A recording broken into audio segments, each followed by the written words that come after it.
Now the Canadian police have accused Indian diplomats and consular staff of clandestine and criminal activities in the country hours after senior diplomats were expelled from both countries in an escalating geopolitical row. Speaking to reporters at a hastily organized press conference, the head of the Royal Canadian Mounted Police said that the force had evidence of agents acting on behalf of the Indian government engaging in extortion, intimidation, as well as harassment. Now, the Indian government has conveyed that India reserves the right to take further steps in response to the Trudeau government support for extremism, violence and separatists against India. So this is, it is Trudeau who is in fact doubling down on the attack, and also it is both the countries in that, tit for tat move in which they have gone ahead and expelled diplomats. Let's just listen to what Justin Trudeau had to say. Canada fully respects the sovereignty and territorial integrity of India.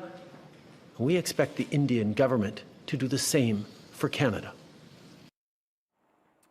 And we have my colleague Vishal joining us. Vishal, take us through, this tit-for-tat move that we've seen as far as both the countries are concerned in regard to the expulsion of diplomats.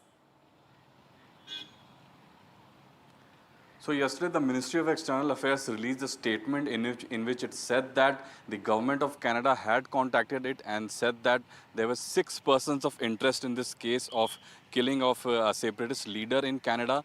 The said leader is a citizen of Canada, so the Canadian government does not see him as a separatist leader. So these allegations were rejected by the Indian government yesterday, and these rejections and counter statements have been going on for the last 1 year now. So it started back in June when this incident happened, when Hardeep Singh Nijjar was killed in Surrey, Canada. That followed a spate of allegations from both the sides. Canadian government said that Indian officials were involved in the killing, and now this has reached the next level. The escalation has reached the next level. This is an all-time low between India and Canada as far as the relations are concerned.